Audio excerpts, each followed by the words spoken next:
సాతాను జననానికి కారణం ఎవరు? వారి అంత ఎవరి చేతిలో ఉన్నది? వారి అంత ఎవరి చేతిలో ఉన్నది? సాధారణంగా అసలు సాతాను గురించి మాట్లాడుకోవడానికి మనం ఇష్టపడరు. అసలు వాడి ఊసిద్దుకేనే మనకి చిరాకు, భయం. ఎక్కడ చూడండి దేవుడి గురించిన మాటలే, దేవుడి గురించి చెప్పే కళాశాలనే, దేవుడి గురించిన బైబిల్ బోధనే తప్పించి అసలు సాతాను గురించి ఎవరైనా ఎప్పుడైనా మాట్లాడతారని విన్నాము అంటే ఎవరో మాట్లాడారు. అసలు మాట్లాడే సాహసం కూడా చేయలేదు. కానీ ఎందుకు సాతాను గురించిన అంశం పెట్టవలసి వచ్చింది అని ఆలోచిస్తేనండి, ఎవరి ప్రపంచంలో దేవుడి దగ్గరకు వెళ్ళాలి, దేవుడిని నేను నమ్ముకోవాలి అని ఆలోచించేవాడు ఎప్పుడైనా సరే మొట్టమొదట తెలుసుకోవాల్సింది సాతాను గురించేనండి. సాతాను గురించి అర్థమైతే తప్ప నేను దేవుడిలో ఉన్నానా సాతానులో ఉన్నానా అనే విషయాన్ని ఎవరు తెలుసుకోలేదు. దేవుడి కాదు. ఈ సాతాను గురించి చాలా చాలా విషయాలు దేవుడు బైబిల్లో ప్రస్తావించాడు. కానీ క్రైస్తవులు ఎప్పుడు కూడా వాడిని చదవడానికి ఆసక్తి చూపించలేదు. ఈరోజు మనం పరిశీలిద్దాం అసలు వాడి గురించి తెలుసుకోక ఎంత అవసరం అన్నది ఈ విషయం విన్న తర్వాత మీకు అర్థమవుతుంది. దేవుడి సాతాను, నరసత్వం, క్రూరత్వం, అపవాదం, దెయ్యం, భూతం, ఇలా రకరకాల పేరుతో పెరుగుబడుతున్న ఇది ఈ భూమి మీద ఉన్నది, తిరుగుతున్నది, మనుషులను రకరకాలుగా ఇబ్బంది పెడుతుంది అనే విషయాన్ని బైబిల్ బట్టి మనం అప్పుడప్పుడు చదవడం, చూడడం అనేది చేశాం. అయితే అసలు దానికి మనకి సంబంధం ఏమిటి? ఎందుకు మనల్ని వేధిస్తుంది? ఎందుకు మనుషులను కష్టాల్లోకి నెడుతుంది? ఒకవేళ దేవుడితో ఏమైనా గొడవలు ఉంటే దేవుడు సాతాను చూసుకోవాలో తప్పించి భూమి మీద ఉన్న మనుషులను ఇబ్బంది పెట్టవలసిన అవసరం ఏమొచ్చింది? ఒక విశేషమైన మాట మనకు బైబిల్లో కనపడుతుంది. చూడండి, పేతురు గారు రాసిన మొదటి పత్రిక 5వ అధ్యాయం 8వ వచనం. పేతురు గారు రాసిన మొదటి పత్రిక 5వ అధ్యాయం 8వ వచనం. నిబ్బరమైన బుద్ధి గలవారై మెలకువగా ఉండండి. నిబ్బరమైన బుద్ధి గలవారై అంటే ఆలోచనలు మీరు స్థిరపరచుకుని మెలకువగా ఉండండి. మీ విరోధి అపవాది ఎవరి మాట్లాడుతున్నది పేతురు గారు సమాజాన్ని ఉద్దేశిస్తూ ఒక విషయాన్ని చెబుతున్నారు. మీ విరోధి అయిన అపవాది, మీ విరోధి అయిన అపవాది గర్జించు సింహము వలె ఎవరు దొరుకుతాడా మింగుదామని వెతకుచు తిరుగుచున్నాడు అంటున్నాడు. వెతకుచు తిరుగుచున్నాడు. మన విరోధం ఎప్పుడు వచ్చిందండి? అపవాదితోటి, సాతానుతో. ఇక్కడ ఎవరికైనా ఏమైనా పాత కక్షలు, పాత తగడాలు ఏమైనా ఉన్నాయంటే ఎప్పుడైనా అసలు మీలో ఎవరైనా అపవాదిని చూశారా? ఎప్పుడైనా వ్యక్తిగతంగా వారికి మనకి కక్షలు, తాత్పర్యాలు అంటే ఏమైనా ఉన్నాయా? ఏమీ లేవి. మహామంది మనకు మనుషులతో పాతకాలంలో ఏదైనా గొడవలు జరిపించే తప్పించి మనకి సాతాను అనే వాటితో విరోధం పెట్టుకునేంత పరిచయం ఎక్కడ అసలు? మరి మనకు లేనప్పుడు ఎందుకు పేతురు గారు ప్రపంచానికి ఈ విషయాన్ని తెలియజేయడమే ఉద్దేశంతో రాస్తున్నాడు? నిబ్బరమైన బుద్ధి గలవారై మెలకువగా ఉండండి. గర్జించు సింహం వలె ఎవరిని మృంగుదునా అని వెతుకుతూ తిరుగుతున్నాడట. అంటే ఎవరు దొరుకుతారో వేసేద్దామని వెతుకుతూ తిరుగుతున్నాడట. ఎవరు దొరకట్లేదు. ఎక్కడ తిరుగుతున్నాడు వీడు? ఎక్కడ తిరుగుతున్నాడు? సాధారణంగా దెయ్యం లేదా సైతాను అనగానే ఎక్కడుందో చూద్దాం. మనకి దెయ్యం ఎక్కడ ఉంటాయంటారు? శ్మశానంలో అంటారు.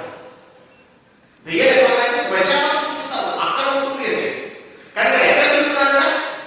మనుషులు ఎక్కడ ఉంటారు? శ్మశానంలో ఉంటారు? నో, ఊళ్ళో ఉంటారు. అంటే ఎక్కడ తిరుగుతున్నాడు?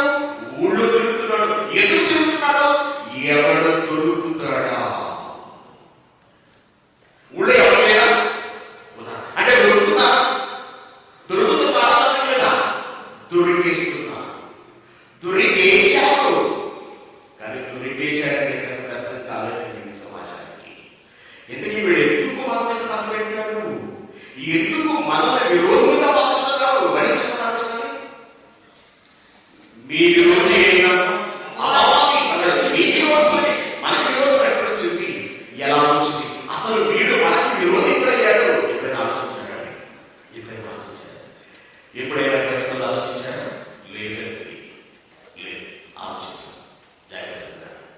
ఒకసారి మనం వెనక చరిత్రలోకి వెళ్ళాలి. వీడితో ఏమైనా గొడవలు ఉన్నాయంటే దేవుడు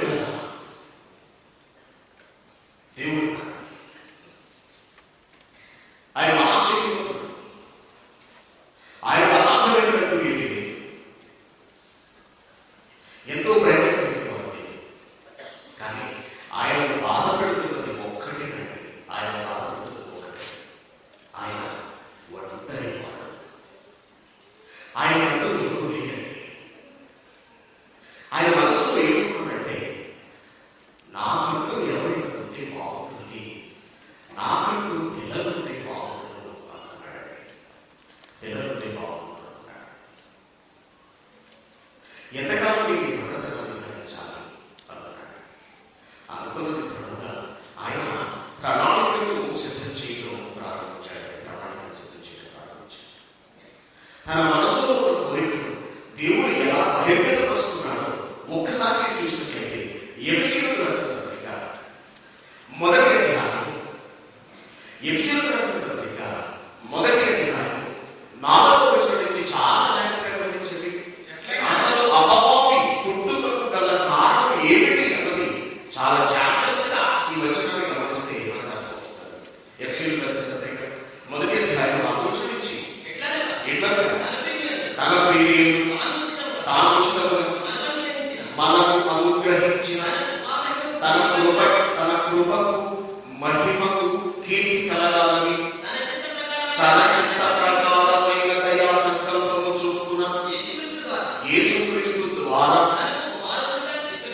తనకు కుమారులుగా స్వీకరించుటకై మనలను ముందుగా తన కోసం నిర్ణయించుకొని మనలను ముందుగా తన కోసం నిర్ణయించుకొని మనం తన ఎదుట పరిశుద్ధులను నిర్దోషులమై ఉండవలెనని ఈ జగత్తుకి పునాది వేయబడక ముందే ప్రేమ చేత ఆయన క్రీస్తులో మనలను ఏర్పరచుకునేను.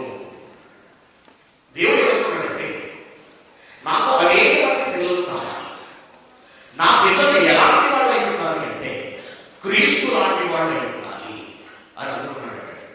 ఎప్పుడు అనుకున్నాడంటే జగత్తుకు పునాది వేయబడక ముందు. వినాలి అందరూ శ్రద్ధగా వినండి. మీరు వినటానికి వచ్చారు, వాక్యం మీద దృష్టి పెట్టండి. ఓకేనా? మీకు దేవుడు ఇచ్చిన అమూల్యమైన సమయాన్ని పాటు చేసుకోకండి. చాలా జాగ్రత్తగా వినండి. ఎందుకంటే మీరు ఇక్కడ కూర్చుని వినడానికి ఎంతో మంది కష్టపడ్డారు. వారి కష్టం ఫలితమైన ఈ కార్యక్రమం. మీరు అశ్రద్ధగా ఉన్నారనుకోండి, ఒక రోజున మీకు దేవుడికి జవాబు చెప్పుకోవచ్చు. కాబట్టి శ్రద్ధగా ఈ జగత్తుకి పునాది వేయబడక ముందే దేవుడు మనల్ని కావాలనుకున్నాడండి. ఆ ఆలోచన, ఆ ప్రణాళిక ఫలితమే ఈ లోకంలో మన జన్మ, మానవ జన్మ మనం వచ్చాం. ఈ దేవుడికి సేవ చేయడానికి దేవుడి చుట్టూ కొన్ని దేవదూతలను దేవుడు కలుగ చేసుకున్నాడంటే దేవుడికి సేవ చేయడానికి. ఈరోజు మనం అనుకుంటున్న దేవదూతలు, బైబిల్లో మనం చూస్తున్న దేవదూతలు దేవుడి కుమారులు అని చెప్పి చాలా మంది అనుకుంటున్నారండి. ఆ ఆలోచన తప్పు. వాళ్ళు దేవుడికి సేవకులు. ఈ సేవకుల గురించి దేవుడు మాట్లాడుతూ హెబ్రీయులకు రాసిన పత్రికలో కొన్ని అద్భుతమైన విషయాలు మనకు తెలియజేస్తాడు. హెబ్రీయులకు రాసిన పత్రిక మొదటి అధ్యాయం, హెబ్రీయులకు రాసిన పత్రిక మొదటి అధ్యాయం వచనం 14. ఒకసారి హెబ్రీయులకు రాసిన పత్రిక మొదటి అధ్యాయం 13వ వచనంలో ఉన్న చివరి మాట చూడండి. చివరి లైన్, అనే దూతలలో ఎవరిని గురించి అయినను ఎప్పుడైనను చెప్పేనా. దూతల గురించి మాట్లాడితే ఏమంటాడంటే, వీరందరూ రక్షణయు స్వాస్థ్యము పొందబోవు వారికి పరిచారం చేయుటకై పంపబడిన సేవకులైన ఆత్మలు అంటున్నాడు. రక్షణయు స్వాస్థ్యము పొందబోవు వారికి. ఎవరి రక్షణ పొందబోయేది ఎవరు?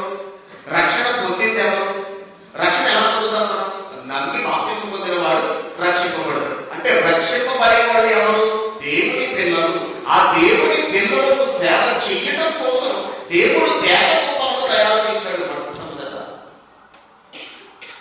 దేవదూతలు చేసి తనకు పిల్లలు ఎప్పుడైతే కావాలనుకున్నాడో, మరి పిల్లలకి పదాలు చేసి పెడతారు. పిల్లలకి గాలి కావాలి, పిల్లలు పెట్టడానికి భూమి కావాలి, పిల్లలు పెట్టడానికి ఆహారం కావాలి, పిల్లలకు కాకి కావాలంటే సూర్యుడు కావాలి, చంద్రుడు కావాలి, ఎన్నో కావాలి. కాబట్టి ఇవన్నీ ఎవరు చేస్తారు? కాబట్టి నా పిల్లలకు సేవ చేయడానికి అవసరమైన వాటిని తయారు చేస్తాననే ఉద్దేశంతో దేవుడు దేవదూతలను కలిగించాడండి. వీరందరూ రక్షణ స్వాస్యము పొందబోవు వారికి పరిచారం చేయటకై పంపబడిన సేవకులు. దేవదూతలందరూ ఎవరంటే సేవకులు, దేవునికి సేవకులు, దేవునికి సేవకులు, దేవునికి సేవకులు. సేవ చేయాలి. ఒక సూర్యుడు మండుతున్నాడు, మండుతూ మనకు వెలుగు వేడిని అందిస్తున్నాడు, మనకి సేవ చేస్తున్నాడండి. ఒక గాలిని ఒక దేవదూత గాలిగా మార్చాడు దేవుడు, మనకి సేవ చేయకున్నాడు. వీటినే పంచభూతాలు అంటారు. పంచభూతాలు మీకు తెలిసి ఉండదు. గాలి, నీరు, ఆకాశము, అగ్ని, భూమి, ఈ ఐదుని పంచభూతాలు అంటారు. ఈ పంచభూతాలను దేవుడు తయారు చేశాడంటే దేవదూతల ద్వారా. దేవదూతలనే పంచభూతాలుగా దేవుడు మార్చి మనకు అందిస్తున్నాడు. ఇలా పంచభూతాలను దేవుడు కలుగ చేశాడు మన కోసం. వీళ్ళ మనకు సేవ చేయాలి అంటున్నాడు, సేవ చేయాలి అంటున్నాడు. ఇంకా ఈ దేవదూతలు ఏమి చెయ్యాలి అంటున్నాడంటే 6వ వచనంలో, మొదటి అధ్యాయం 6వ వచనంలో, మరియు ఆయన భూలోకమునకు ఆది సంస్కృతిని మరలా పెంచినప్పుడు దేవుని దూతలందరూ ఆయనకు నమస్కారం చేయాలి. యేసుక్రీస్తుని మరలా ఈ లోకానికి యేసు తండ్రి అయిన దేవుడు పంపినప్పుడు ఈ దేవదూతలందరూ ఆయనకి నమస్కారం సల్యూట్ చేయాలి అని చెప్తున్నాడు. చూడండి, తన దూతలను వాయువులుగా తన సేవకులను అగ్ని జ్వాలలుగా చేస్తున్నాడు. ఈ దేవదూతలు, ఈ వాయువు కానీ అగ్ని కానీ ఇవన్నీ ఎవరంటే దేవదూతలు. దేవదూతలు అంటున్నాడు. దేవదూతలు ఇంకా ఏమంటాడంటే, ఇంకా కిందకు వచ్చినప్పటికీ అని తన దూతలను గురించి చెప్పుచున్నాడు. కానీ తన కుమారుని గురించి అయితే, దేవా నీ సింహాసనము నిరంతరము నిలుచున్నది. దేవుని కుమారుడు అనగా ఆయన గర్భవాసం నుంచి పుట్టిన మనకు సేవ చేసే సేవకులైన ఆత్మలను దేవుడు 2 భాగాలుగా విభజించాడు. మనమందరం కూడా దేవుని అంశం నుంచి, దేవుని లోంచి పుట్టుకొచ్చిన వాళ్ళు. మీకు తెలుసు, ఆదాము దేవుడు ఎలా చేశాడంటే, నేల మట్టితో నరుని నిర్మించి, ఆదికాండము 2వ అధ్యాయం 7వ వచనం, ఆదికాండము 2వ అధ్యాయం 7వ వచనం, దేవుడైన యెహోవా నేల మట్టితో నరుని నిర్మించి వారి నాసికారంధ్రములలో జీవవాయువును ఊదగా నరుడు జీవాత్మయను. వారి నాసికారంధ్రములలో జీవవాయువు అంటే తనలో ఉన్న జీవాన్ని, తన ఆత్మను దేవుడు తయారు చేసిన మట్టి బొమ్మలోకి అలా పంపించాడండి. పంపించిన వెంటనే మనిషి కదిలాడు, అతనిలోనికి జీవం వచ్చింది, నడవడం మొదలు పెట్టాడు. జీవవాయువు అంటాడు, జీవవాయువును ఊదగా అంటున్నాడు. మనమందరం సాక్షాత్తు తండ్రి అయిన దేవుని నుంచి విడిపడి ఈ లోకానికి వచ్చిన వాళ్ళం. మనము దేవుని కుమారులం. దేవుడు మనలను తనలోంచి కన్నాడు. మన పిల్లలు ఎలా మన పిల్లలయ్యారు వాడు, ఎలా మన పిల్లలు అవుతారు వాడు, మనలోంచి వచ్చారు కాబట్టి వాడు మన పిల్లలు అవుతారు. సేవకుడు ఏమంటాం మనం? సేవకుడు ఎలా వచ్చాడు మనకి? పనివాడు ఎలా వచ్చాడు? పనివాడిని పిలిస్తే పనివాడు వచ్చాడు. అంతేగాని పనివాడు పడుకుంటే వాడు అవుతాడా? సేవకుడు సేవకుడే, కుమారుడు కుమారుడే. కంటే వచ్చిన వాడు కుమారుడు, అంటే వచ్చిన వాడు సేవకుడు. దేవదూతలందరూ సేవకులు. వాటిని దేవుడు తన నోటి మాట కలిగించాడండి. దేవదూతలను దేవుడు తన నోటి మాట కలిగించాడు. కీర్తన గ్రంథము 145వ అధ్యాయము, కీర్తన గ్రంథము 145వ అధ్యాయము, 148వ అధ్యాయము 5వ వచనం చూడండి, 4వ వచనం, మొదటి వచనం చూడండి. ఇంకా మీకు ఇంకా వివరంగా 148వ అధ్యాయము కీర్తన గ్రంథము 1వ వచనం, యెహోవాను స్తుతించుడి, ఆకాశవాసులారా యెహోవాను స్తుతించండి,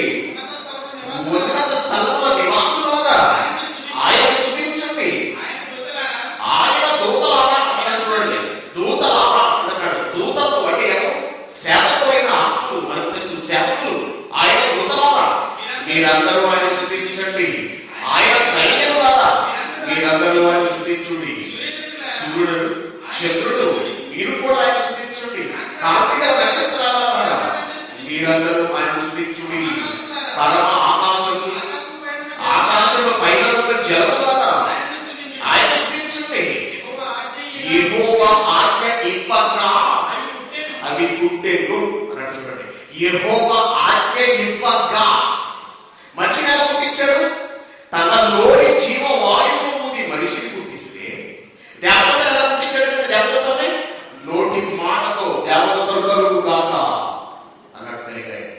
భూమి కలుగుగాక అనే మాట మనం ఆదికాండం మొదటి అధ్యాయంలో చూస్తాం. నోటి మాటతో ప్రకృతిని కలిగించాడు దేవుడు, నోటి మాటతో దేవతను కలిగించాడు దేవుడు. కానీ మనిషి దగ్గరకు వచ్చేటప్పటికీ తనలో ఉన్న ఆత్మను ఇచ్చి మనిషిని కన్నాడండి. అందుకే మనం సాక్షాత్తు దేవునికి కుమారులకు, దేవునికి పిల్లలు.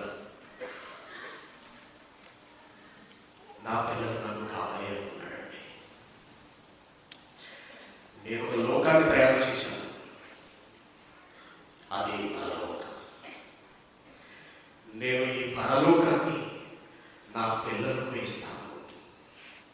నా పిల్లలను కని వారిని ఒక చోట ఉంచి వారు పెరిగి పెద్దయి క్రీస్తు అంతని వాళ్ళైన తర్వాత వారు నా దగ్గరికి తెచ్చేసుకుంటాను పరలోకానికి. నేనున్న పరలోకాన్ని నా పిల్లలకు ఇస్తాను అంటున్నాడు. హెబ్రీయులకు రాసిన పత్రిక 2వ అధ్యాయం 5వ వచనం. మనము మాట్లాడుచున్నాం ఆ రాబోవు లోకమును ఆయన దూతలకు లోపరచలేదు అనండి. మనము మాట్లాడుచున్నాం ఆ రాబోవు లోకము. దేని గురించి మనం మాట్లాడుతున్నామండి? ఎందుకు సమావేశం? ఎందుకు యేసుక్రీస్తు నమ్ముకుంటున్నాము? క్రీస్తు నమ్మాల్సిన అవసరం వచ్చింది. చనిపోయిన తర్వాత పరలోకం వెళతామనండి. అంతే కదా? ఎందుకు నమ్ముతున్నాం దేవుడిని? ఎందుకు యేసుక్రీస్తు అవసరం? చనిపోయిన తర్వాత ఆ లోకాన్ని దేవుడు మనకిస్తాడని. దేవుడు ఏమంటున్నాడంటే, మనం మాట్లాడుతున్నా, మనం ఎదురు చూస్తున్నా ఆ రాబోయే లోకము ఆయన దూతలకు ఇవ్వలేదు, దూతలకు ఇవ్వలేదు, దూతలకు ఇవ్వలేదు, దూతలకు ఇవ్వలేదు.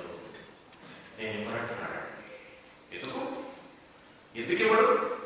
ఇంట్లో పనిచేసిన వాడికి ఎవరైనా ఇల్లు రాసి చేస్తున్నాడండి? ఏమండి? కంపెనీలో పనిచేసిన వాడికి కంపెనీ రాసి చేస్తున్నాడండి? కూలీడికి ఇస్తామా? ఇస్తామండి ఎవరైనా? ఇప్పుడు కూలివాడు యజమాని ఇల్లు రాసి చేస్తే బాగుంటుంది. ఎలా ఉంటుందండి? దురాశ కదా అది, తప్పు కదా అది. మనమందరం పని చేసుకుంటాం, డ్రైవర్లు కాదు, కథాలు కాదు. బాబా గాండి ఏంటంటే మరి ఏం లేదు బాబా, నీ ఇల్లు చేస్తే బాగుంటుంది అనిపిస్తుంది. నా ఇల్లు కావాలన్నా నీకు నేను పడేసి ఎన్ని మెతుకులు తిని కావాలి? నువ్వు నా ఇంటి మీదే కమ్మేశావు. ఎలా ఉంటుందంటే అంతే కదా. అదే బాబు నాకు ఇస్తే చూపిపోతే నీకెవరా ఇల్లు ఎవరి కోసం కట్టానో తెలుసా? నా కొడుకు కోసం పెట్టుకున్నాను. నేను నీకెవరంటే కాదు వాడి కోసం కన్నాను, ఇల్లు వాడి కోసం పెట్టాను. నీకెవరంటే బుద్ధులా? అది కాదు బాబు, మీ ఇంట్లో పనిచేస్తాను కదా.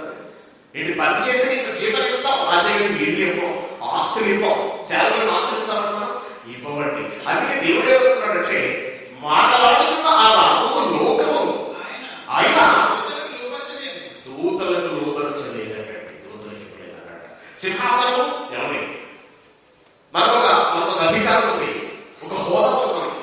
మనం ఏమనుకుంటాము? ఆ హోదా మన పిల్లలకి మనం అనుకుంటాం. ప్రధానమంత్రి ఏమనుకుంటాడు? తన కుమారుడు ప్రధానమంత్రి అయితే బాగుంది అనుకుంటాడు. ముఖ్యమంత్రి తన కొడుకు ముఖ్యమంత్రి అయితే బాగుంది అనుకుంటాడు. మనం చూస్తున్నాం, అలా జరుగుతున్న సందర్భాలు కూడా మనకి కనపడుతున్నాయి ఈ రోజున వర్తమాన రాజకీయాలు. అలాంటిది దేవుడు కూడా తన సింహాసనాన్ని మనకిస్తామన్నాడండి. మనకిస్తాము. ప్రకటన గ్రంథం 3వ అధ్యాయం 20వ వచనం. నేను జయించి నేను జయించి నా తండ్రితో కూడా ఆయన సింహాసనాన్ని కూర్చుని ఉన్న ప్రకారము నా జయించిన వాడిని నాతో కూడా నా సింహాసనం మీద కూర్చోబెట్టుకుంటాను. నా సింహాసనం మీద కూర్చోబెట్టు. ఈయన ఎక్కడ కూర్చున్నాడు? యేసుక్రీస్తు ఎక్కడ కూర్చున్నారు? హెబ్రీయులకు రాసిన పత్రిక 1వ అధ్యాయం 11వ వచనం. నేను నీ శత్రువులను నీ పాపములకు పాపపీఠ సమీపంగా చేయ వరకు నా కుడి పక్కన కూర్చొని ఆయన యేసుక్రీస్తు అంటున్నారు తండ్రి అయిన దేవుడు. యేసుక్రీస్తు నా కుడి పక్కన కూర్చున్నారు, తండ్రి అయిన దేవుడు పక్కన కూర్చున్నారు. వీళ్ళు కూర్చున్న సింహాసనాన్ని ఎవరికి ఇస్తామంటున్నారో తెలుసా? ఎవరికి? నీకేనండి, నీకే. ఏమి ఇస్తానంటున్నాడు దేవుడు? సింహాసనమే. ఏంటి సింహాసనమే? ఆయన సింహాసనం మనకే, మనకే. మనకి ఎందుకండి? వారిని ఎవరైతే సరిపోతుంది మనకి కదా. సంఘంలో ఏదో చిన్న చిన్న పోస్ట్ అలా విసిరామంటే చాలు, అదే పర్వతంలో ఉన్న సింహాసనం అనుకుంటున్నారు ఈ రోజున. కాదండి, దేవుడు సాక్షాత్తు తన సింహాసనాన్ని ఇస్తానంటున్నాడండి. తన సింహాసనం ఎంత అద్భుతంగా ఇచ్చారు మనకి, మనకి, మనకి. వెంటన్నాయండి ఇవన్నీ, వెంటన్నాయా? పిల్లలు వెంటారా? వెంటారు. బాగా ఆలోచిస్తున్నాడు, బాగా ఆలోచిస్తున్నాడు. అయితే మరి మా పరిస్థితి ఏంటి? మా పరిస్థితి ఏంటి? ఎంతకాలం నీకు సేవ చేయాలి? ఎన్ని సంవత్సరాల నుంచి సేవ చేయాలి? నువ్వెలాంటి ఆది అంతకు లేనివాడు. పూరి నీ ముందు ఏమైనా మేము ధైర్యంగా నిల్చునే పరిస్థితి మాకు ఉందామంటే అది లేదు. మా పరిస్థితి ఎలా ఉందంటే మేము నీకు ఎలా సేవ చేయాలి అంటే యెషయా గ్రంథము 6వ అధ్యాయం 2వ వచనం నుంచి, యెషయా గ్రంథము 6వ అధ్యాయం 2వ వచనం, ఆయనకు పైగా శరాకులు, వాడు శరాకులు అంటే చూడండి, ఫుట్ నోట్ లో అంటున్నాడు. ఫుట్ నోట్ లో 1 అని ఎత్తి వేసి కింద రాస్తున్నాడు. మహాదూతలు నిలిచి ఉండి వాళ్ళు ఎలా ఉన్నారంటే ఒక్కొక్కరికి 6 రెక్కలు ఉండేను. ప్రతివాడు 2 రెక్కలతో ఎగురుతూ, 2 రెక్కలతో తన ముఖమును, 2 తన కాళ్ళను కప్పుకొనొచ్చు, 2తోనే ఎగరటం. ఇచ్చాడండి. ఏమంటే 2 రెక్కలు ఉన్నాయంట, 6 రెక్కలు ఉన్నాయి. 6 రెక్కలతో ఫ్రీగా ఎగరొచ్చు కదా? నో, కుదరదు.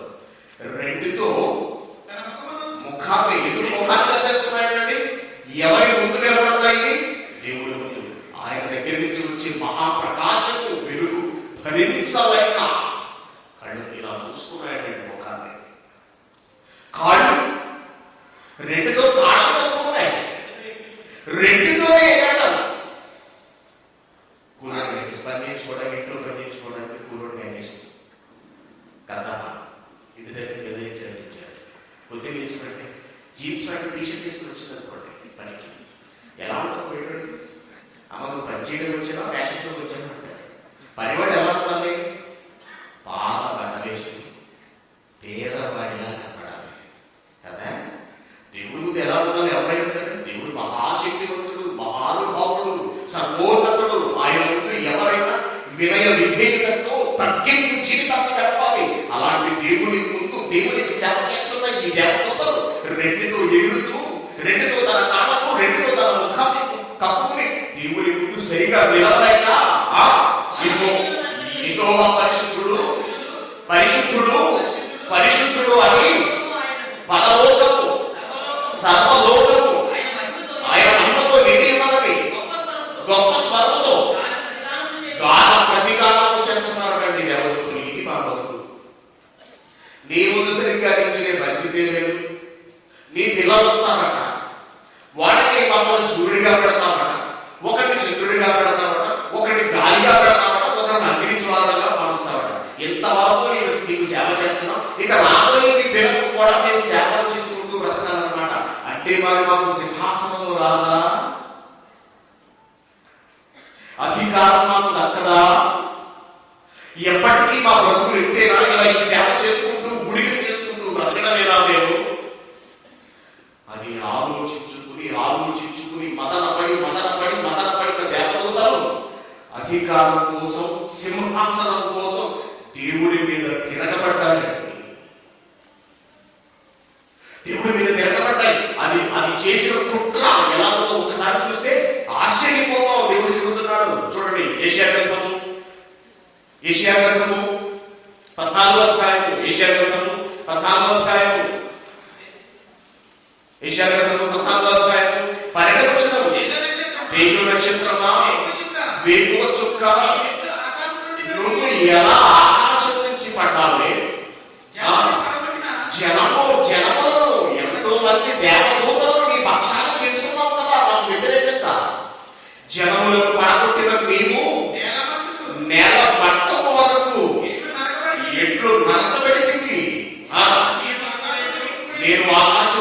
పోయినను దేవుని నక్షత్రములకు పైగా ఎక్కడ ఎక్కడ చేసుకుంటుందంటే దేవుని నక్షత్రములకు పైగా ఎవరి సింహాసనం? నాకంటూ ఒక సింహాసనం ఉండాలి. దేవుడు నాకు ఇచ్చేదేంటి? దేవుడు తన సింహాసనాన్ని నాకు ఇస్తే ఎంత, ఇవ్వకపోతే ఎంత, మొత్తం అధికారాన్ని నేనే చేజిక్కించుకుంటాను.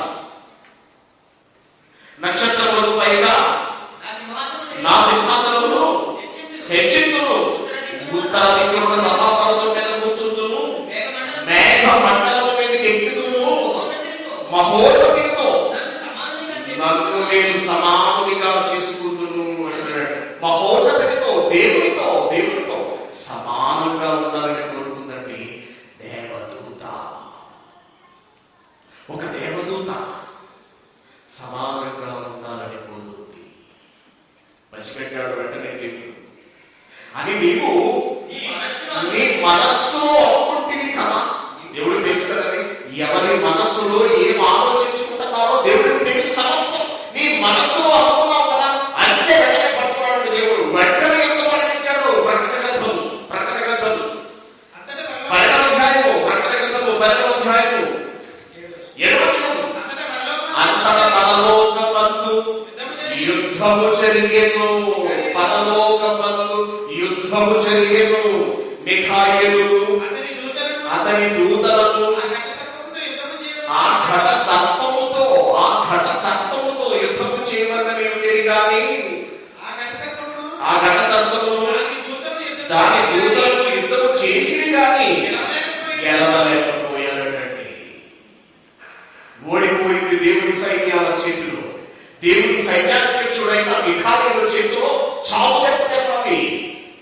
ఘట సర్పము, అపవాది, భూతము, దెయ్యము, క్రూరమృగము, నరహంతకుడు, ఇలా రకరకాల పేర్లతో పిలువబడుతున్న ఇది దేవుడిని ఎదిరించి దేవుని సైన్యాలతో యుద్ధం చేసి అధికారం చేజిక్కించుకోలేక పరాభవం పొంది గెంటి వేయబడింది పరలోకం నుంచి. కనుక పరలోకంలో వారికి స్థలం లేకపోయాను కాగా సర్వలోకమును మోసపుచ్చుచు అపవాదియు సాతానునియు పేరు గల ఆది సర్పమైన ఆ మహాఘట సర్పము తోసేసాడంటే పర్వతం జరిగిన పర్వతం చూడలేదు కదా, పరలోకం నుంచి తోశాడు. తోసి అది వచ్చి ఎక్కడ పడింది? భూమి మీద పడద్రోయబడింది. ఎక్కడో చూసాడండి, ఎక్కడ తోసేసి ఎక్కడ నుంచి పడింది? భూమి మీద పడిందంటే వచ్చి దాని దూతలను దానితో కూడా పడద్రోయబడింది. ఎక్కడికి? భూమి మీదకి పడద్రోయబడ్డారు. భూమి మీద చూసారా? ఎక్కడి నుంచి ప్రారంభమైంది చూడండి దాని ప్రయాణం. దేని మీద కన్నేసింది చూడండి. అపవాది దేవుని సింహాసనం కావాలి, అధికారం కావాలి, కుట్ర మోసం పసిగట్టిన దేవుడు యుద్ధం చేయించి గెంటి వేసాడండి. పరలోకం నుంచి గెంటేశాడు. అది వచ్చి భూమి మీద పడింది. భూమి మీద పడింది. దేవుడులారా, భూమి మీద పడేటప్పటికీ అప్పటికే దేవుడు అన్ని చేసుకుంటూ వచ్చేశాడు. ఈ యుద్ధం జరగడం, పరలోకం నుంచి గెంటి వేయబడడం, భూమి మీదకి రావడం సరిగ్గా ఏ కాలంలో సంభవించిందంటే ఏదేను తోటలో ఆదాము అవ్వలను వేశాడంటే అప్పుడే దేవుడు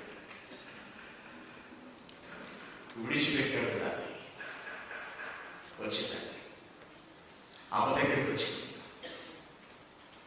అమ్మ దగ్గరికి వచ్చింది. అప్పుడే స్నానం చేసి డైరెక్ట్ అవుతున్నావా దగ్గరికి వచ్చింది నెమ్మదిగా. అవ్వా ఏం చేస్తున్నావు? నీకు తెలియదు ఇదిగో నేను డైరెక్ట్ అవుతున్నాను ఎట్లాగే. Very good. ఏంటి ఏదో ఇన్ఫర్మేషన్ ఇచ్చింది నాకు. ఇది వచ్చింది ఎవరు? సర్పం ఏంటంటే పాము అనుకున్నాను. ప్రపంచానికి సర్పం అంటే అర్థం ఏంటంటే పాము అనుకుంటున్నారు. సర్పం వచ్చిందంటే సర్పం మాట్లాడుతుందా? ఏం మాట్లాడుతుందో చూడండి. మొదటి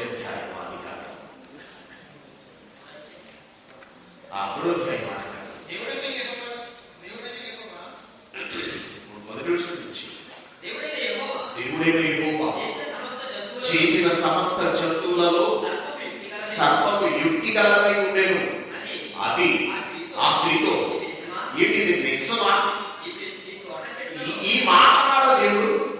ఈ మాట దేవుడు అన్నాడు. నిజంగా నేను నమ్మలేకపోతున్నాను. అసలు దేవుడు ఎంత మోసం చేస్తాడని అనుకోలేదు. అసలు కన్న పిల్లలు మిమ్మల్ని దేవుడు ఇలా చూస్తాడా? ఎక్కడైనా ఇంత దారుణం ఉందా? అసలు ఎప్పుడైనా ఆలోచించావా అమ్మ అనగానే ఆడవాడు అసలు అంటాడు కొంచెం అలా ఎవరైనా ఫోన్ చేశారనుకోండి, పొరపాటు ఎవరైనా ఫోన్ చేశారనుకోండి, ఎవరు నీకు ఫోన్ చేసింది అని అడిగేస్తారు భార్య. వాళ్ళతో మాట్లాడిన నాకు ఇష్టం లేదు. అది కాదే మామూలుగా సోదర భావంతోనే ఫోన్ చేశారు అన్నాలేదు. అలాంటి స్త్రీకి కొంచెం అనుమానం వచ్చే మాట అలా వదిలేమనుకోండి, అంత కష్టపడుకుంటుంది. ఏంటి మీ ఆయన మంచి లేట్గా వస్తున్నాడు అన్ననుకోండి. లేదే మా ఆయన కొంచెం లేట్ అవుతుంది, అబ్బాయి బుద్ధిదే 5ంటికి అయిపోతుందంట. నిజమా? ఎందుకైనా మంచిది.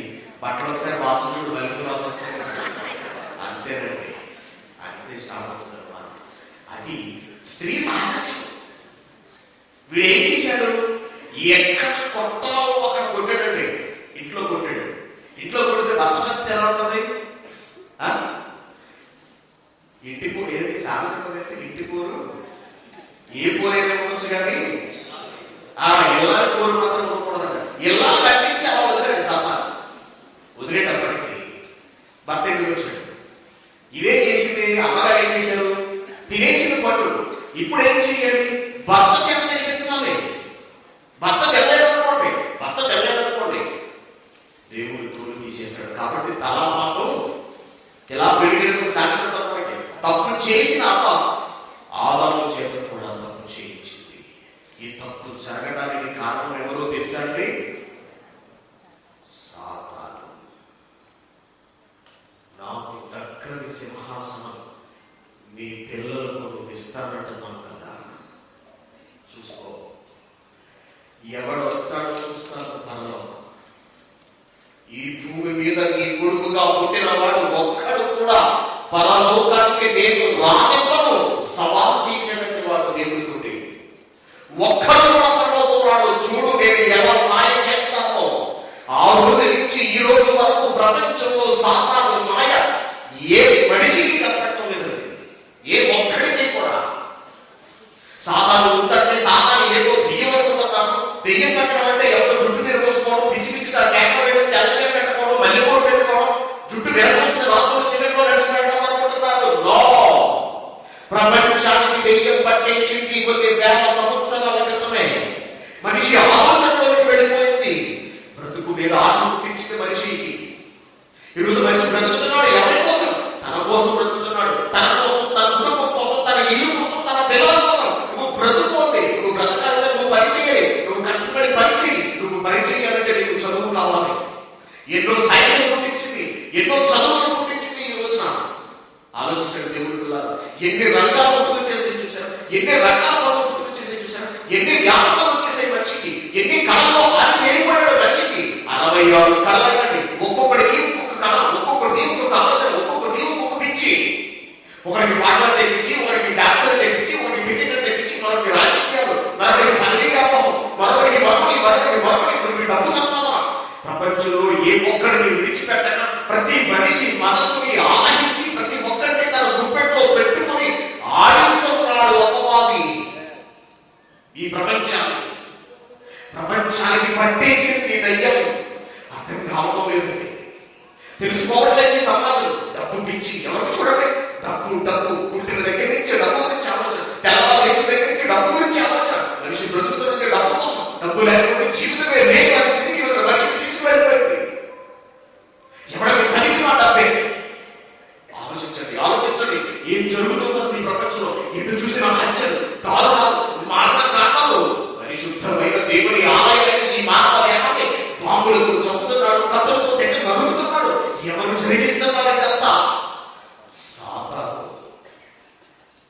మనుషులు రెచ్చగొట్టింది, మనిషి మీద మనిషిని రెచ్చగొట్టిందండి. ఎవరి తోడ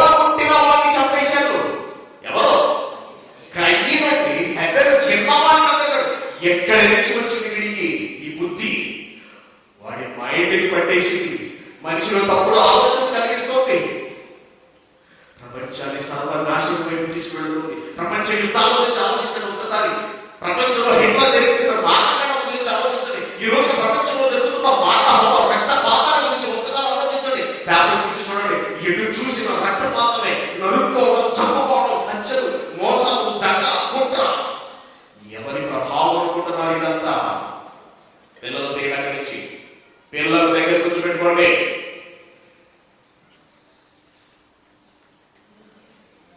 మీ పిల్లలందరి దగ్గర కూర్చోబెట్టుకోండి. పక్క వాళ్ళని డిస్టర్బ్ చేయకండి.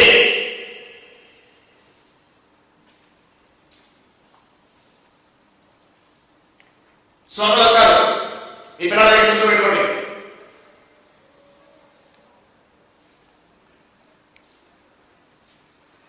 ఆలోచించండి. మనిషి సర్వనాశనం అయిపోతున్నాడు, పతనానికి వెళ్ళిపోతున్నాడు. ఈ రోజున ఎన్నో రోగాలకి మందులు కనిపెట్టారండి శాస్త్రవేత్తలు. ఎన్నో రోగాలు కనిపెట్టారు మందులు. ప్రపంచంలో మనిషికి పట్టిన ఈ భయంకరమైన భూతాన్ని కనిపెట్టగలిగిన శాస్త్రవేత్త ఇంతవరకు ప్రపంచంలో పుట్టాడా? ప్రపంచంలో శాంతిని స్థాపిస్తామంటూ నానాజాతి సమితి బయలుదేరిన రెండవ ప్రపంచ యుద్ధం తర్వాత, మొదటి ప్రపంచ యుద్ధం తర్వాత రెండో ప్రపంచ యుద్ధం వచ్చింది. రెండో ప్రపంచ యుద్ధాన్ని ఆపడంలో నానాజాతి సమితి ఫెయిల్ అయింది. రెండో ప్రపంచ యుద్ధం తర్వాత ఐక్యరాజ్య సమితిని మళ్ళీ పుట్టింది. ఎన్ని యుద్ధాలు ఎంతవరకు వీళ్ళు ఆపగలిగారు చెప్పండి? ఏ యుద్ధాలు ఆపుతున్నాయి చెప్పండి? ఎటు చూసినా ఎక్కడ చూసినా నరమేధం, రక్తానికి మరిగానే వారు. దేవుని పిల్లలు దేవుని దగ్గరకు వెళ్ళడానికి వీల్లేదు. నువ్వు ఎక్కడికైనా వెళ్ళవచ్చు, ఎవరైనా బ్రతుకు, దేవుడి వైపు నువ్వు చూడకూడదు. ఈ ఆలోచనలో పడి మనిషి దేవుడిని పూర్తిగా పక్కకు పెట్టాడండి. మనకి ఎప్పుడు దేవుడు గుర్తొస్తున్నాడు చెప్పండి? మనకి ఎప్పుడు దేవుడు గుర్తొస్తున్నాడు? ఏదైనా జబ్బు వచ్చినప్పుడు, ఏదైనా అవసరం వచ్చినప్పుడే తప్పించి మధ్యలో దేవుడు ఎక్కడ గుర్తొస్తున్నాడు చెప్పండి? ప్రజల హృదయాల నుంచి దేవుడిని తీసివేశాడండి. వాడు పూర్తిగా వాడు వచ్చి ఆక్రమించుకున్నాడు. దెయ్యం ప్రభావం ఎలా ఉందో చూశారా? మనం ఎప్పుడైనా ఆలోచించామండి? మనకు తగ్గమండి ఇలాంటివి. కారణం తెలుసా? మనం ఎప్పుడు బైబిల్ చదవలేదండి. మనం ఎప్పుడు బైబిల్ చదవండి. బైబిల్ ఎలా చదువుతాం మనం? ఉదయం లేచి ఇలా మూసి ఎలా సాగిస్తాం? ఇక్కడ ఏముంది? కీర్తనలు, అందులో ఆశీర్వాదాలు. దేవుడు అంటే ఈరోజు ఈ వాక్యం ఇచ్చాడు. దేవస్థానం పెట్టు. అసలు బైబిల్ పరిశీలించింది ఎక్కడ మనం ఏ రోజైనా? అసలు దేవుని ఆలోచనలోకి వెళ్ళింది ఎప్పుడు? దేవుడు నన్ను పుట్టించాడు కదా, అసలు ఎందుకు పుట్టించాడు? నా వల్ల దేవుడికి కలిగే ఉపయోగం ఏమిటి? అసలు నేను పుట్టి ఏం చేయగలుగుతున్నాను దేవుడికి అని ఎవరైనా ఎప్పుడైనా ఆలోచించారా? పెళ్లి చేసుకుని పిల్లలకి నేను ఏం న్యాయం చేశాను, పిల్లలు నేను ఏమి ఇచ్చాను, ఏమి న్యాయం చేశాను ఆలోచిస్తున్నాను తప్పించి పుట్టించిన దేవుని కొరకు నేను ఏం చేయగలుగుతున్నాను అసలు ఎప్పుడైనా నీకు ఆ ఆలోచన రావడానికి వెళ్ళలేదు. అది మాత్రం నీకు రాకూడదు. నువ్వు ఎవరి గురించి సరే ఆలోచించు. మనిషి మనసును ఆవహించిందండి అపవాది. మరి ఎంత జరుగుతుంటే చాలా మరి ఇంత జరుగుతుంటే దేవుడు ఎందుకంటే చూస్తూ ఊరుకుంటున్నాడు? అసలు ఏదేవి తోటల్లోని అపవాదిని భస్మీకరణం చేసి ఉంటే, లేదా పరలోకంలోనే దేవుడు అపవాదిని సంహరించి ఉంటే అసలు ఈ రోజు ఈ దాపురం వరకు ఉండేది కాదు కదా, ఈ పీడ కరగైపోయేది కదా.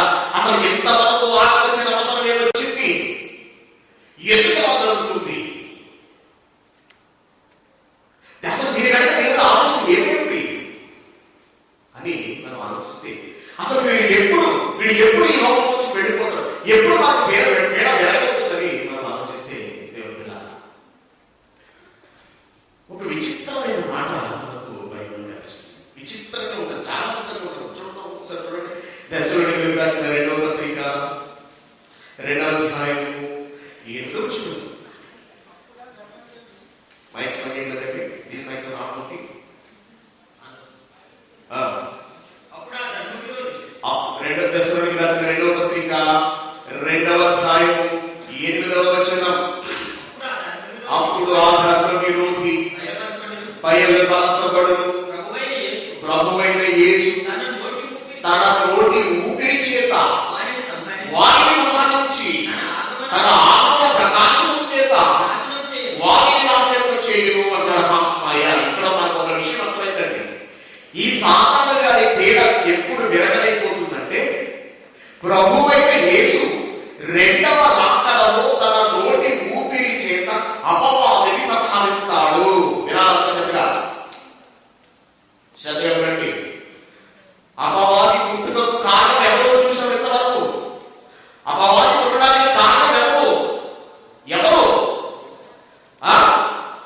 ఈ లోకములో లేదా పరలోకములో ఉన్న దేవదూత అపవిత్రాత్మగా మారిపోవడానికి కారణం ఎవరు?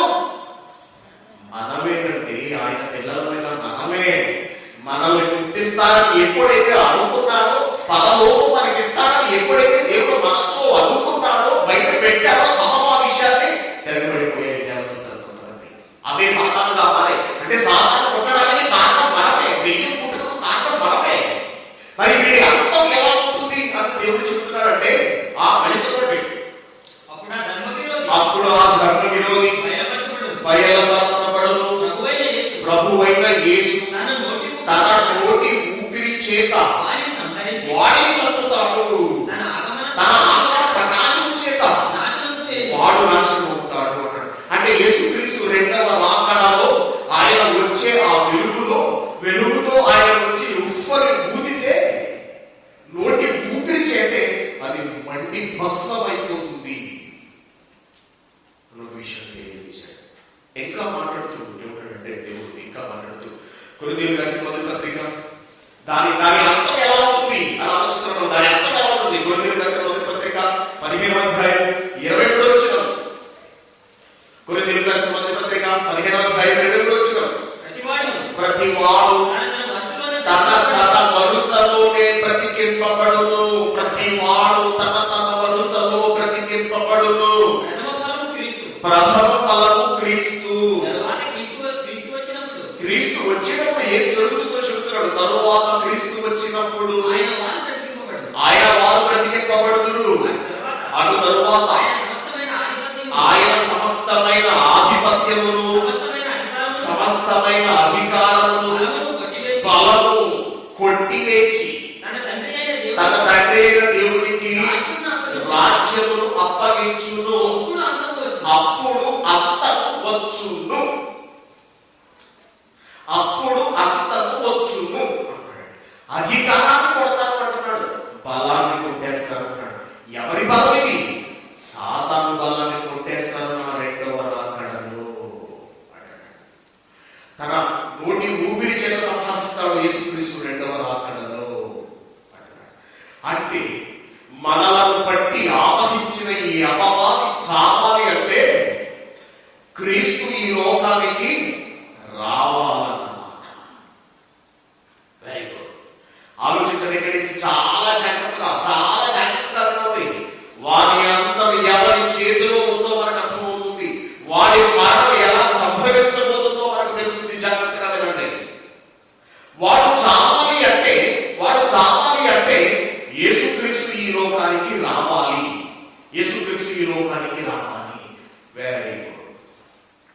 యేసుక్రీస్తు గారు ఈ లోకానికి రాబోయే ముందు ఎటువంటి పరిస్థితులు ఈ భూమి మీద నెలకొనాలి అని చెబుతున్నాను. మనం ఒక్కసారి వెనక ఆయన మాటల్లోకి వెళదాం. ఒకసారి మత్తయి సువార్త 24వ అధ్యాయం 3వ వచనంలో శిష్యుడు అడుగుతున్నారు. ఆయన ఒలీవ కొండ మీద కూర్చుని ఉన్నప్పుడు శిష్యులు ఆయన ఎదురు ఏకాంతంగా వచ్చి, ఇవన్నీ ఎప్పుడు జరుగుతాయి యేసుక్రీస్తు గారు? మీరు చెప్తున్నారు కదా, వినాలి అందరూ శ్రద్ధగా. ఇవి ఎప్పుడు జరుగును? నీ రాకడకును ఈ యుగ సమాప్తికి అంటే నువ్వు వచ్చే ముందు ఎలాంటి పరిస్థితులు ఉంటాయి? నీ రాకడతో ఈ యుగం సమాప్తం అయిపోతుంది కదా. నీ రాకడకు ఈ యుగ సమాప్తికి ఏదైనా సూచనలు హింట్స్ ఉంటే మాకిస్తావా అని యేసుక్రీస్తు గారిని అడుగుతుంటే ఆయన అంటున్నాడు, మీకు తెలుసు, ఎవరు మిమ్మల్ని మోసపరచకుండా చూసుకోండి. అనేక నా పేరు వచ్చి నిర్ణయం చేసి మిమ్మల్ని మోసపరిచెదరు. మరి మీరు యుద్ధాలను గురించి, యుద్ధ సమాచారం గురించి వింటారు. మనకు తెలిసి మరి యేసుక్రీస్తు గారు వచ్చే ముందు ఏం జరుగుతుందంటే యుద్ధాలు జరుగుతాయి, కరువులు సంభవిస్తాయి, ఎన్నో జబ్బులు వస్తాయి, రాజ్యం మీదకి రాజ్యం వస్తుంది, శ్రమలు వస్తాయి. ఇలా ఎన్నో మనకు తెలుసు. అయితే చివరన యేసుక్రీస్తు గారు ఒక పదాన్ని అలా పడేసాడంటే, ఎంతవరకు ఈ క్రైస్తవ ప్రపంచానికి ఆ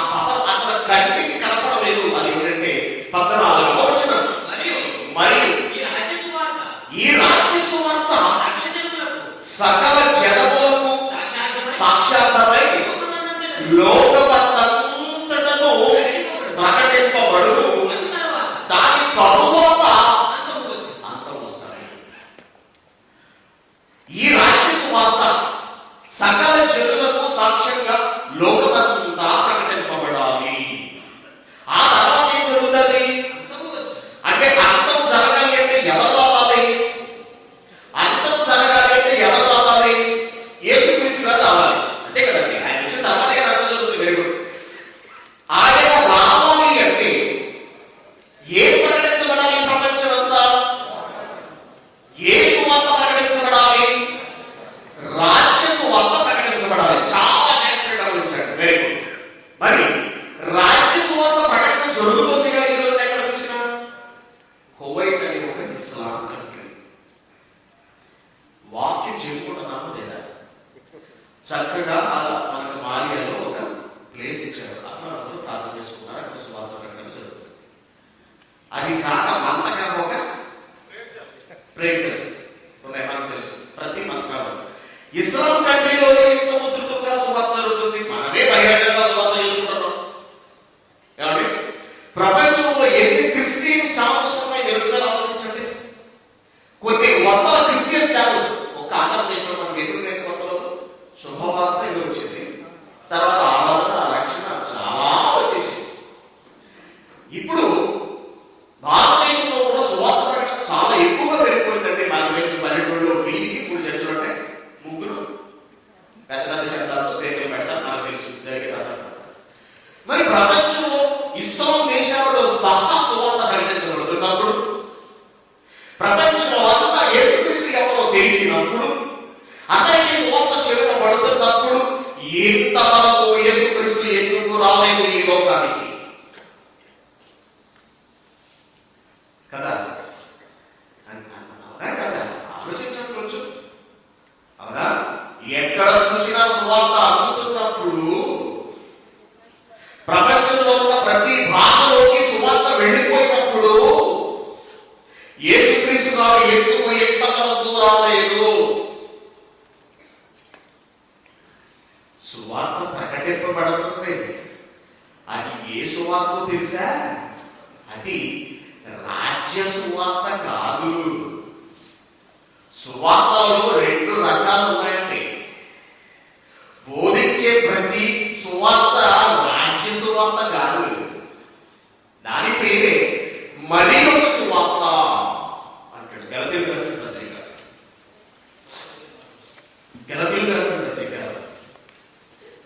చూడండి. చాలా జాగ్రత్తగా గమనించండి. చాలా జాగ్రత్తగా గమనించండి. మొదటి అధ్యాయం 6వ వచనం. మొదటి అధ్యాయం 6వ వచనం. క్రీస్తు కృపను బట్టి మిమ్మల్ని పిలిచిన వారిని విడిచి భిన్నమైన సువార్త అని చూడండి. అంటే సువార్త ఉంది, భిన్నమైన సువార్త ఉంది. భిన్నమైన సువార్త అంటే 2 రకాల సువార్తలు మనకు కనపడుతున్నాయి. భిన్నమైన సువార్త, రాజ్య సువార్త. రాజ్య సువార్త యేసుక్రీస్తు ప్రకటించినది. ఇది పరలోకం గురించి తెలియజేసే సువార్త. మరి ఒక సువార్త అంటే అది శరీర సంబంధమైన బోధ. యేసుప్రభువు నమ్ముకోండి మీకు జరగడం పడుతుంది. యేసుప్రభువు నమ్ముకోండి మీకు రోగాలు పోతాయి. యేసుప్రభువు నమ్ముకోండి మీకు ఉద్యోగం వస్తుంది. యేసుప్రభువు నమ్ముకోండి మీకు అన్ని జరుగుతాయి. యేసుప్రభువు నమ్ముకోండి మీకు ఎక్కడ చూడండి యేసుక్రీస్తు ఎందుకు నమ్ముకోమంటున్నారు? సాక్ష్యాలు చూడండి. ఏది సాక్ష్యాలుగా చెబుతున్నారు? వేటిని సాక్ష్యాలుగా చెబుతున్నారు? మాకు నేను జరిగిందండి, దేవుడు నాకు సహాయం చేశాడండి, దేవుడు నాకు చెబుతున్న అద్భుతాలు చేశాడండి. ఇదేనా అంటే యేసుక్రీస్తు అంటే కేవలం రోగాలు తీసేవాడేనా? ఇదేనా సువార్త ప్రకటన అంటే? ఒకవేళ ఇదే రాజ్య సువార్త అయితే ఎప్పుడో యేసుక్రీస్తు ఈ లోకానికి వచ్చేసి ఉండాలి. ఇప్పటికే రాలేదు అంటే ప్రకటింపబడుతున్న ఈ సువార్త రాజ్య సువార్త కాదండి. క్రీస్తు బోధ పరలోకానికి సంబంధించినది. అది ఆత్మ సంబంధమైన సువార్త. శరీర సుఖానికి యేసుక్రీస్తు ఇక్కడ అర్హత ఇవ్వలేదు. అసలు శరీరం కేవలం నిష్ప్రయోజనమని చెప్పిన వ్యక్తి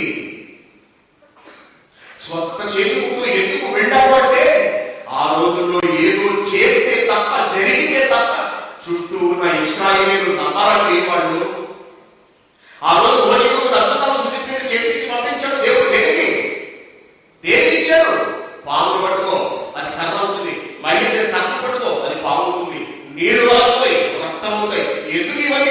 ఇచ్చాడు. ఇశ్రాయేలు వాళ్ళు నమ్మరు, వాళ్ళు నమ్మించాలి అంటే ఏదో ఒకటి చెయ్యాలి. కాబట్టి ఆ రోజున యూదులలో పుట్టిన యేసుక్రీస్తు గారు వాళ్ళని నమ్మించడానికి సూచక క్రియలు చేశాడు. ఈ రోజున అదే చేశారు. యేసుక్రీస్తు అంటే కేవలం లోపల తీసేవాడు, నీ అవసరాలు తీసేవాడు, నీ జబ్బులు తీసేవాడు. ఇదేనాండి ఈ సువార్త ప్రకటించబడుతుంది ప్రపంచమంతా. ఆత్మలను రక్షించే బోధ ఎక్కడా లేదండి. ఎక్కడా లేదు, ఎక్కడా లేదు, ఎక్కడా లేదు. దేవుడు ఎలా మళ్ళీ చదవండి. మత్తయి సువార్త 24వ అధ్యాయం 14వ వచనం. మరియు ఈ రాజ్య సువార్త సకల జనములకు సాక్షాత్తమై లోకమంతటా ప్రకటించబడును. అటు తరువాతే అంతం వస్తుంది అంటున్నాడు. అంతం వస్తుంది అటు తరువాత అంతం వస్తుంది. అంతం రావాలి అంటే సువార్త ప్రకటించబడాలి. Very good. ఇప్పుడు సువార్త ప్రకటించాలి అంటారు. బాగుంది. సువార్త ఎవరు ప్రకటించాలి?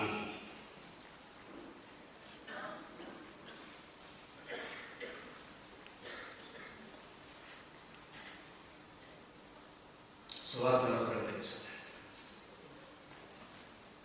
సువార్తను ఎవరు ప్రకటించాలి? ప్రశ్నిస్తున్నా.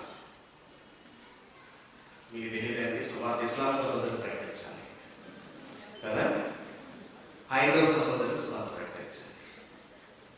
పాస్టర్ సువార్త ప్రకటించేవాడు, మనకు సంబంధం లేదు. సువార్త ఎవరు ప్రకటించాలి?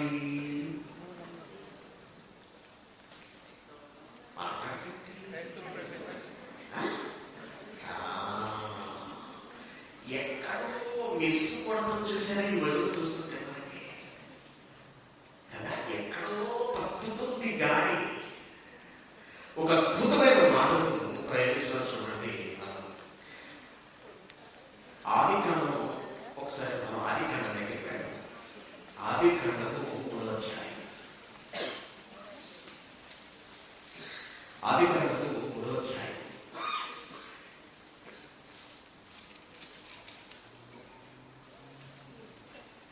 3వ అధ్యాయంలో 15వ వచనం చూడండి ఒకసారి.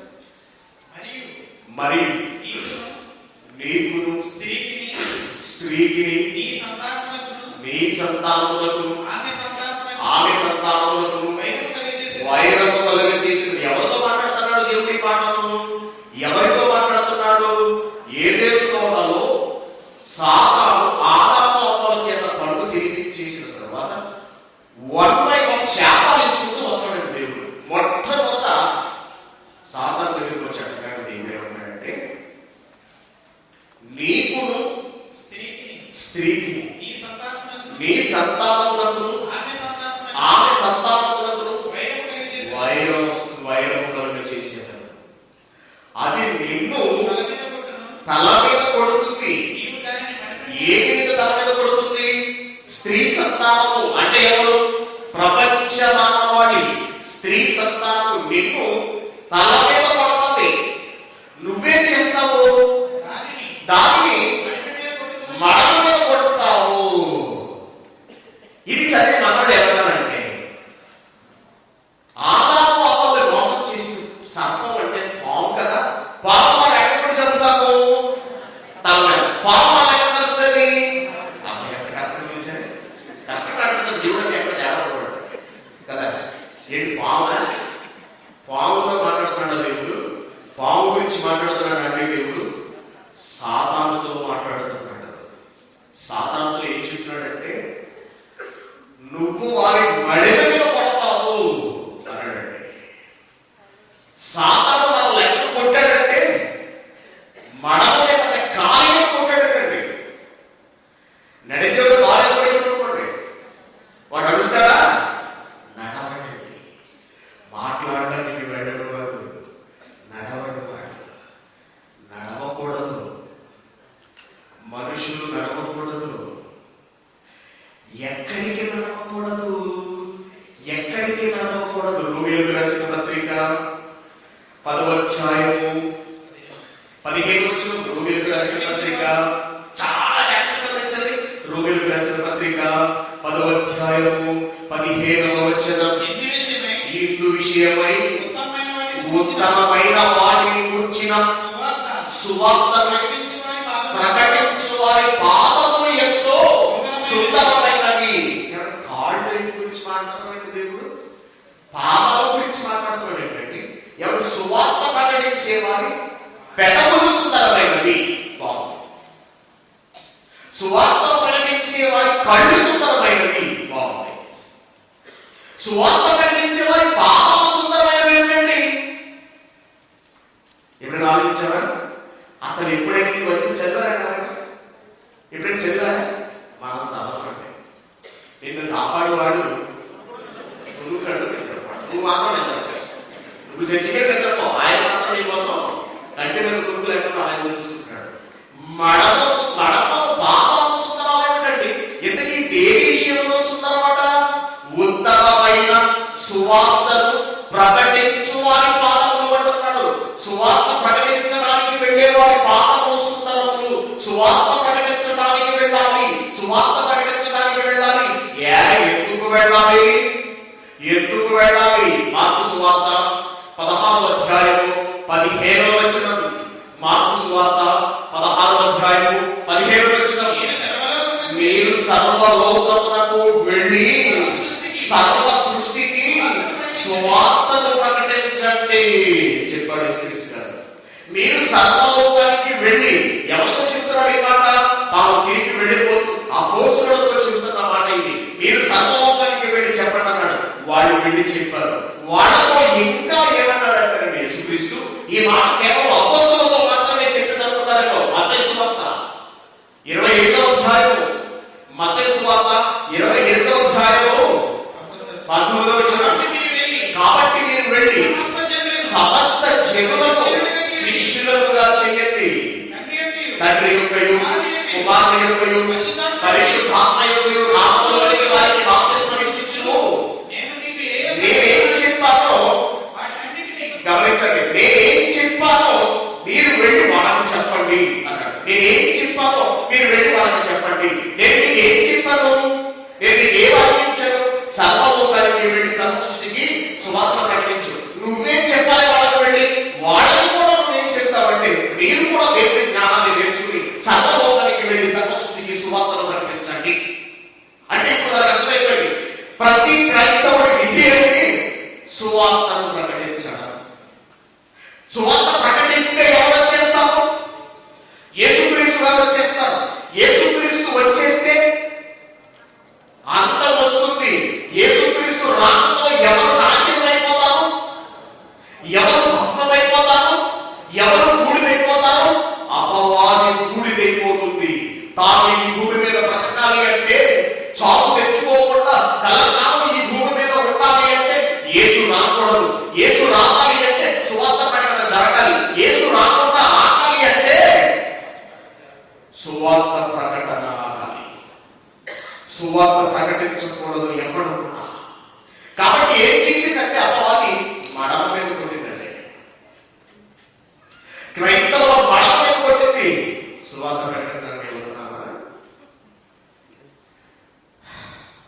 వెళుతున్నామా?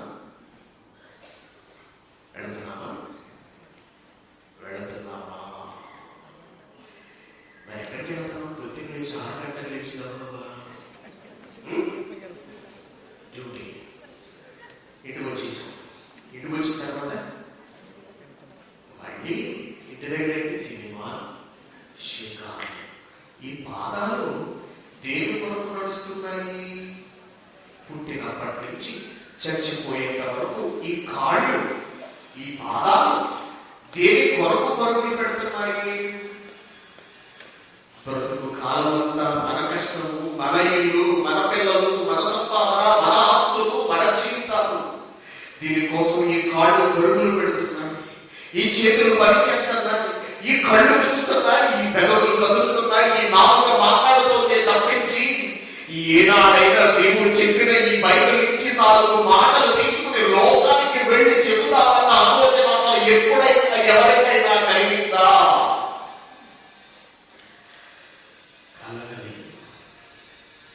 మళ్ళీ ఈ కాళ్ళు ఎక్కడ తీసుకెళ్తాము?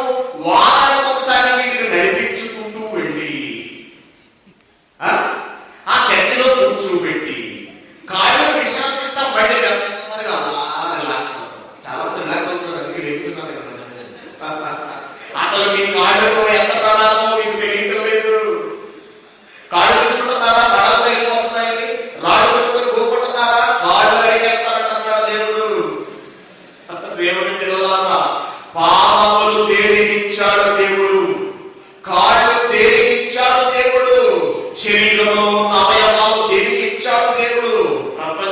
తగలబడుతుంది బయట. అపవాది మాయలో చిక్కుకున్న ఈ ప్రపంచం మండిపోతుంది. దీన్ని నువ్వు ఆపాలి అంటే ఏం చెయ్యాలో తెలుసా? సర్వలోకానికి వెళ్ళి సర్వ సృష్టికి సువార్తను ప్రకటించమంటే వారానికి ఒకసారి మనం ఈ శరీరాన్ని ఈడ్చుకెళ్ళి చర్చిలో కూర్చోబెట్టాలి. ఎవరు సువార్త ప్రకటిస్తున్నారు? ఎందుకు ప్రకటించడం లేదు? ఏదో జరుగుతోంది మనకు తెలియకుండా. బైబిల్ తీయగానే నేను వచ్చేస్తాను.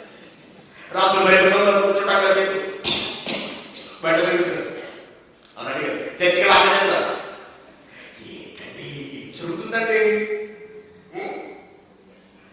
ఎందుకు ఎలా అయిపోతున్నామండి? ఏదో జరుగుతుంది.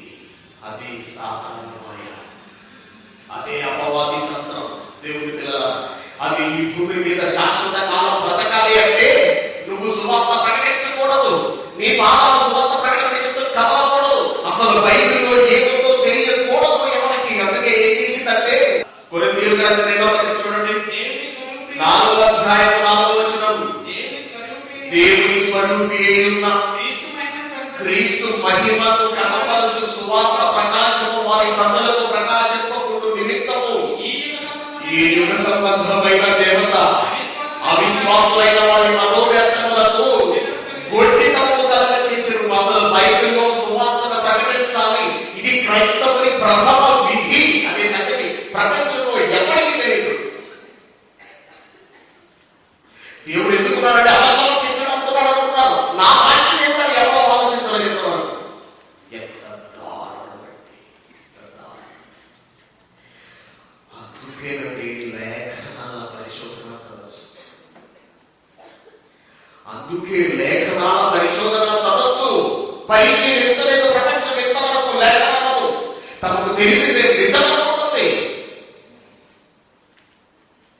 ఎవరో పిచ్చివాడు ఒళ్ళు బాగోక ఒక రకమైన స్కిజోఫ్రెనియా అనే ఒక జబ్బుతో పిచ్చి పిచ్చిగా మాట్లాడుతూ కేకలు వేస్తుంటే వారికి దెయ్యం పట్టిందని ప్రపంచం మొత్తాన్ని వారి వైపు చూపిస్తుంది సాతాను.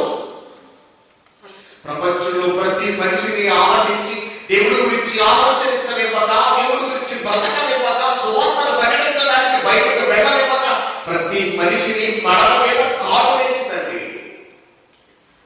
కానీ దేవుడు ఏం కోరుకుంటున్నాడో తెలుసా? దేవుడు ఎన్ని ఆశలు పెట్టుకున్నాడో మన గురించి నీకు తెలుసా? అసలు దాని విషయంలో మనం ఎలా ప్రవర్తించాలని కోరుకుంటున్నాడో తెలుసా మీకు? రోమేయులకు రాసిన పత్రిక 16వ అధ్యాయం 20వ వచనం. రోమేయులకు రాసిన పత్రిక 16వ అధ్యాయం 20వ వచనం చూడండి. ఏమంటున్నాడో దేవుడు మన గురించి ఎంత గొప్పగా ఊహించుకుంటున్నాడంటే, సమాధానకర్తయు దేవుడే సాతానుని నీ కాళ్ళ కింద శీఘ్రంగా చితక తొక్కించుకుంటున్నాడు. దేవుడు సాతానును మన కాళ్ళ చేత, మన కాళ్ళ కింద తొక్కిస్తామంటాడండి. ఎలా తొక్కిస్తాడు? మనం ఎలా తొక్కగలం? సాతాను తల మీద మనం ఎప్పుడు అడుగు వేయగలం? ఆలోచించండి. జీవవాక్యాన్ని చేతట్టుకుని దేవుని జ్ఞానాన్ని అవపోషణ బట్టి ప్రపంచాన్ని వెలిగించడానికి నువ్వు బయటికి వెళుతున్నప్పుడు నువ్వు వేసే ప్రతి అడుగు ఎవరి మీద పడుతుందో తెలుసా?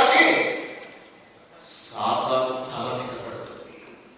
నీ చేత తొక్కిస్తాను దాన్ని అంటున్నాడు. ఎలాగా? ఎలా? వాక్యం ద్వారా. నువ్వు వాక్యం చదువు, దాన్ని పఠించు, అభ్యాసం చెయ్యి, అవపోషణ పెట్టు, సమాజంలోనికి వెళ్ళు, సాతాను చేస్తున్న మోసాలను బయటపెట్టు, ప్రపంచానికి తెలియచేయి, సువార్తను ప్రకటించు అని దేవుడు చెప్తుంటే, నీ చేత తొక్కిస్తాను దేవుడు మారి చెప్తుంటే దాని చేత మనం తొక్కించేసుకుంటున్నాం కదండి. ఎవరు మనం సాతాను తొక్కుతున్నామో సాతాను మనం తొక్కేస్తున్నా? అపవాది చేత మనం తొక్కించుకుంటున్నామండి. పైకి ఎలా తొక్కిస్తానంటున్నాడు? మన చేత అపవాది చితక తొక్కించడం ఏంటండి? కొట్టడం. కొట్టారండి కదా, ఎలా కొట్టడం? లాగి అవడం కొట్టారు అంతే. లేదండి ఒళ్ళంతా చితక కొట్టేశారు అని అనుకుంటాడు. దాని అర్థం ఏంటి? కైమకి కొట్టేశారు కదా అర్థం. చితక ఎప్పుడు దొక్కుతాం? చితక తొక్కడం అంటే బండి దొక్కుతారు సరే, అడుసు అడుస్తున్నాడు. కరెక్ట్, అడుస్తున్నాడు. అంటే చితక తొక్కడం అంటే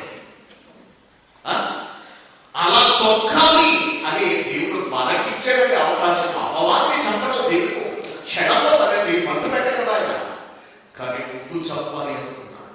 నువ్వు దాన్ని భస్మీపటనం చేయాలి. నీ నోటి ద్వారా వచ్చే మాటలతో ప్రజల మనస్సులో తిష్ట వేసి కూర్చుని అపవాది పారిపోవాలి అనుకున్నాడు దేవుడు. కానీ ఈ రోజున ఎంతమంది సాధారణ తరం చిన్నలు తొక్కుతున్నారు, సువార్త ప్రకటించడానికి ముందుకు వెళ్తున్నారు. చెప్పండి, క్రైస్తవులు ఎంతమంది జరిగిందండి?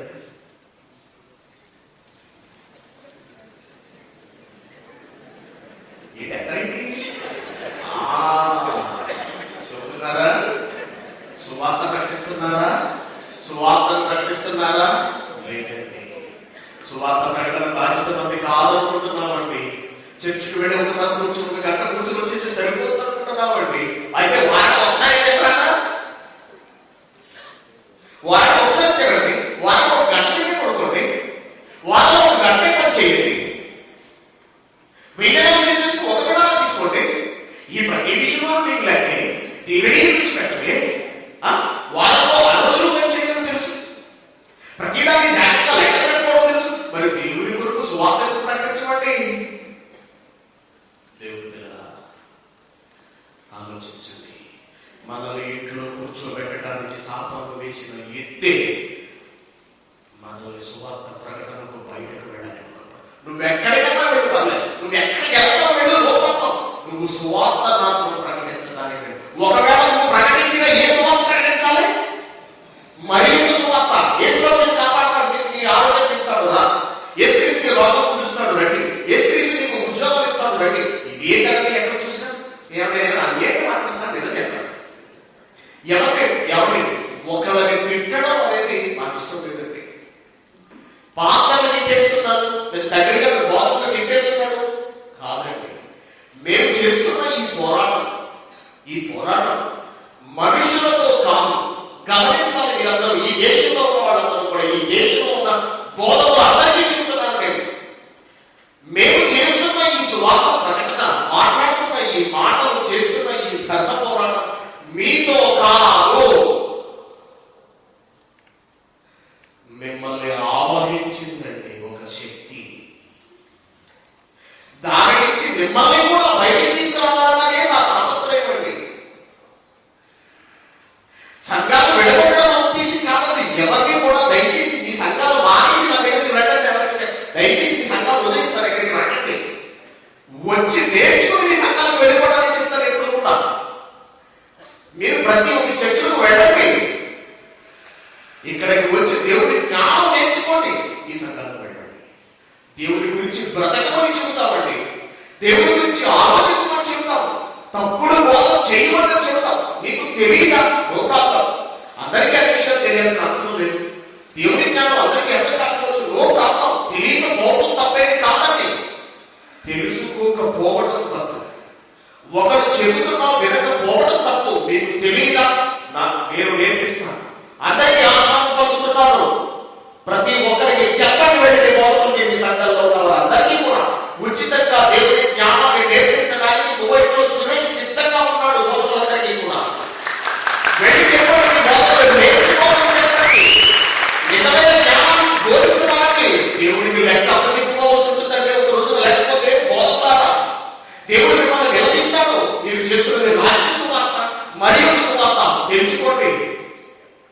మోసం చేస్తున్నాడు అపవాది. బైబిల్లో ప్రతి విషయాన్ని తప్పుగా పట్టించాడండి. అర్థం కావట్లేదండి. అద్భుతమైన విషయాలు ఈ రోజు మీరు 2 విషయాలు చూడబోతున్నారు. అపవాది వేసిన ఎత్తులు ఎలా ఉన్నాయండి ఈ సమాజంలో నేర్చుకోండి. మేము ఎవరికి వ్యతిరేకం కాదండి, మేము ఎవరికి వ్యతిరేకం కాదండి. దయచేసి గమనించండి. మా పట్ల మీ హృదయాల్లో ఉన్న చెడు తలంపులను తీసివేయండి. రండి, అందరం సంఘటితంగా పనిచేద్దాం. క్రైస్తవులు అంటే దిగజాల స్వభావం వచ్చేసిందండి ప్రపంచంలో. భారతదేశంలో ఎంత నీచంగా చెప్పుకుంటున్నారండి. ఒక పక్కన మనం సేవలైతే ఎవరెవరండి, మనం అడిగితే గ్రౌండ్ లెవెల్ ఇవ్వరండి.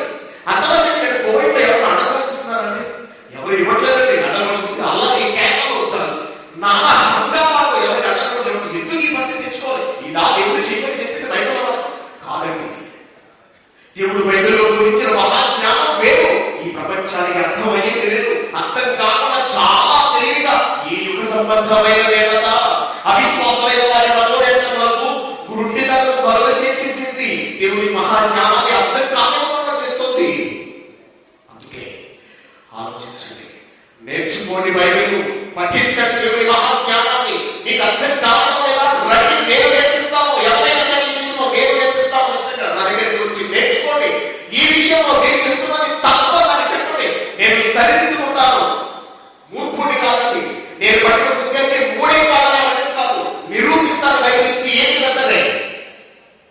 నేర్చుకోండి. అపవాదిని చిన్నగా తొక్కండి. సాతాను ఉండడానికి కారణం మనమే. మన వల్లనే అపవాది పుట్టింది. మన వల్లనే దేవుడికి తలనొప్పి. మనల్ని కలిగించినందుకు దేవుడు ఎన్నో రకాల కష్టాలు ఎదుర్కొన్నాడు ఈ రోజున. కాబట్టి వారి అంతం ఎవరి చేతిలో పెట్టాడంటే మన చేతికి అప్పగించాడు. నువ్వు ఏ రోజైతే అడుగు బయటకు వేసి సువార్త ప్రకటన చేస్తావో, ప్రపంచమంతా అన్ని భాషల్లోకి ఈ రాజ్య సువార్త వెళుతుందో, యేసుక్రీస్తు దిగి వచ్చేస్తాడు. యేసుక్రీస్తు దిగి వస్తే అపవాది అంతం, మనమందరం పరలోక ప్రయాణం. కాబట్టి సాతాను పుట్టుకకు కారణం మనము. వారి అంతం ఎవరి చేతిలో ఉందంటే మన చేతిలోనే ఉంది. అర్థమైందా? అర్థమైందా? కళ్ళు మూసుకొని ప్రార్థన చేస్తాను. సాతాను మాయలో ఈ ప్రపంచం అంతా చిక్కుపోయిందండి. ఒకడు చదువులని, మరొకడు ప్రేమలని, మరొకడు శాస్త్రమని, మరొకడు ఆటలని, మరొకడిని ఇలా ఒక్కొక్కడిని ఒక్కొక్క మాయలో ఏ ఒక్కరు మీ వైపు చూడకుండా చాలా జాగ్రత్త పడుతున్నాడు తండ్రి. మీ మహాజ్ఞానాన్ని వ్రాయించి ఇచ్చిన అది వారి కంటికి కనపడకుండా చేశాడు. లేఖనాలను చదవనివ్వలేదు, లేఖనాలను పరిశోధించనివ్వలేదు. అవసరాల కోసం మీరు రాయించిన మహాజ్ఞానాన్ని కేవలం తెరిచి మూసేస్తున్నారంతే తప్పించి మీ మనసును అర్థం చేసుకుని సువార్తను ప్రకటించి అనేక మందిని కాపాడతామనే ఆలోచన ఈ ప్రపంచ ప్రజలలో లేదు. అందుకే మీ పిల్లలలో మీ పట్ల ఆలోచన రేకెత్తించడానికి లేఖనాల పరిశోధన సదస్సును ఏర్పాటు చేశాం. మీ పిల్లలు విన్నారు తండ్రి. ఎంతో విలువైన మాటలను మేము మరిన్ని చర్చించుకోబోతుండగా మీ పిల్లలకు సహనము, ఆలోచనలు, వివేచనను ప్రసాదించండి. సాతాను కాళ్ళ కింద చిన్నగా తొక్కగలిగే మహాజ్ఞానాన్ని మాకు ప్రసాదించండి. క్రీస్తు పేరు